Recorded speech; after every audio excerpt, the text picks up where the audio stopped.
જૂનાગઢના ભવનાથ ક્ષેત્રમાં આવેલ ભારતી આશ્રમના મહંત મહામંડલેશ્વર મહાદેવજી બાપુ ગુમ થયાના મામલામાં ચોંકાવનારા ખુલાસા થયા છે.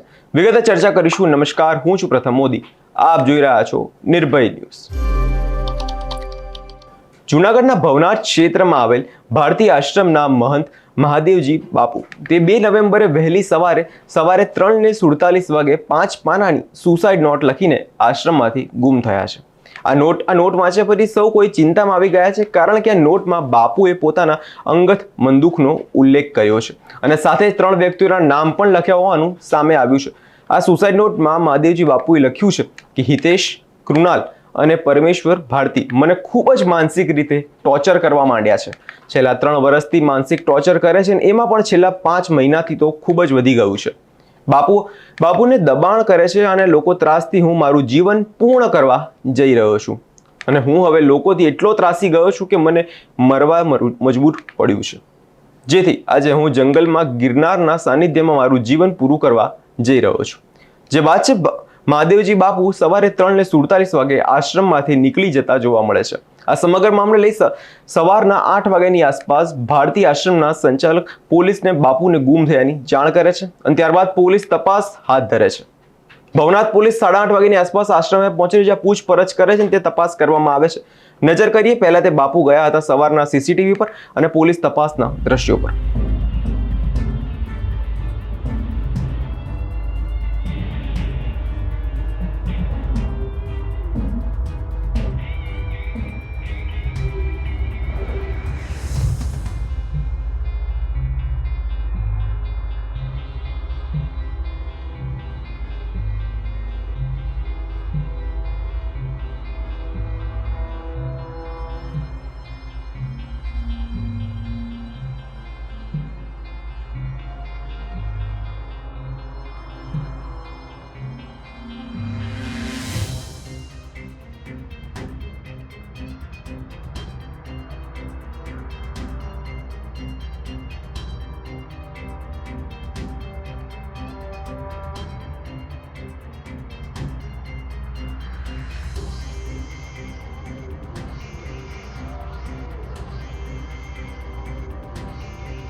ખાલી પીઆઈ 10 મિનિટ વાત કરીને એટલે જે અત્યારે કોઈ આગળ નથી નહીં મને મળશે. એ જ લાઈક તમે કયો કરી દો. જો નોટિફિકેશન મારવું હોય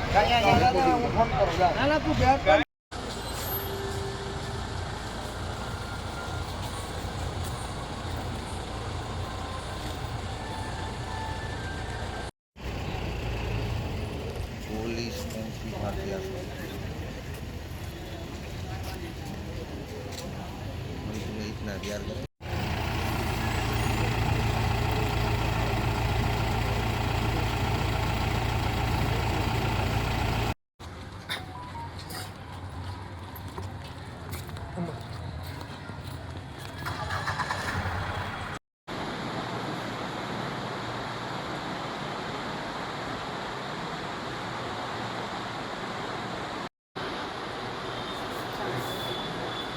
ચા પાણી પૂરા મહેમાનો ચા પાણી.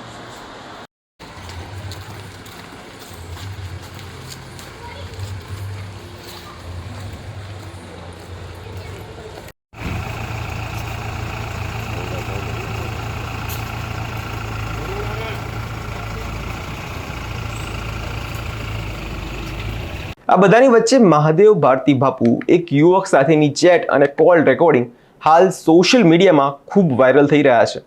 તમને પહેલા જ કહી દઈએ, નિર્ભય ન્યૂઝ આ ચેટ અને કોલ રેકોર્ડિંગની પુષ્ટિ કરતું નથી. આ ચેટમાં સૃષ્ટિ વિરુદ્ધનું કૃત્ય કરવા અંગેની વોટ્સઅપ ચેટ જે વાયરલ થઈ રહી છે, જેમાં કોઈ યુવક જોડે બાપુ યુવક સાથે શારીરિક સંબંધ બાંધવાની ચેટથી અત્યારે સાધુ સંતો સ્તબ્ધ થઈ ગયા છે. નજર કરીએ તે ચેટ પર અને સાંભળીએ તે કોલ રેકોર્ડિંગમાં શું વાત થઈ રહી છે. મારી તકલીફ છે દૂર કરવા માટે હું કંઈક કરું છું. એ તમારી વાત સાચી, પણ બાબુ હું મારી રીતના વિચારું છું ને તો મને આમ બીજા જ વિચારો આવે છે કે મારાથી થાય જ નહીં. તું તારી રીતે હાસો, તું તારી રીતે હાસો છો, હું માનત પાડતો.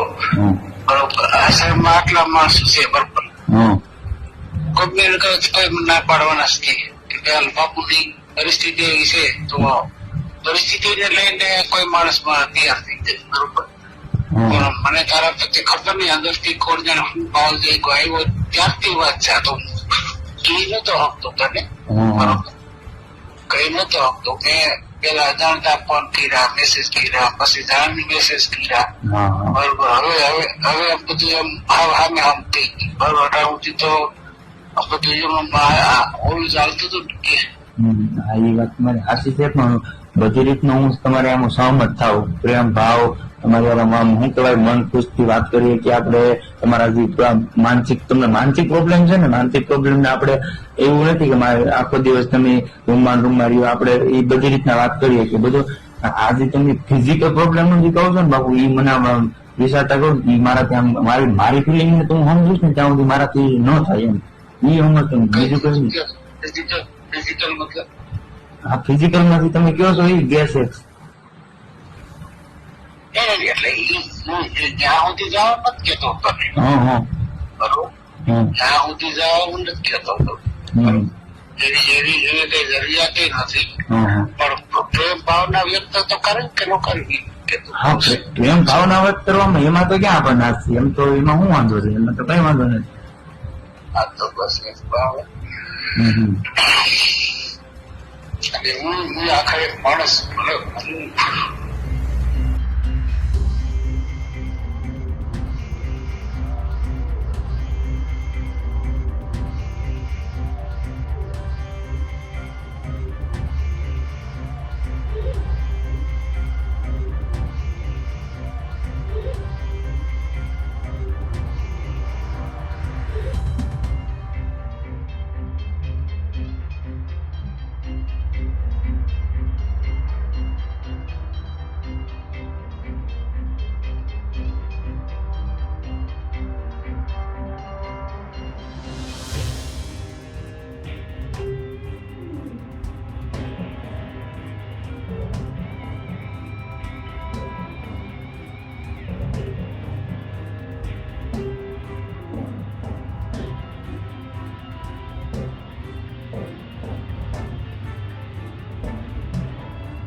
આ ચેટની નિર્ભય ન્યૂઝ પુષ્ટિ કરતું નથી અને કોલ રેકોર્ડિંગ બહાર આવ્યા પછી ત્યારથી સોશિયલ મીડિયા પર અનેક પ્રકારની ચર્ચાઓ જે છે ગરમાઈ રહી છે. પણ પોલીસ સીસીટીવી, વોટ્સએપ ચેટ અને સુસાઇડ નોટ તેમજ અન્ય પુરાવાની મદદથી જે તપાસ કરી રહી છે. હવે તપાસ બાદ જ માલુમ પડશે કે શું હતો સમગ્ર મામલો. તમારો શું અભિપ્રાય છે તે કમેન્ટ કરી જરૂરથી જણાવજો અને અમારી ચેનલ નિર્ભય ન્યૂઝને લાઇક, શેર અને સબસ્ક્રાઇબ કરવાનું ભૂલશો નહીં.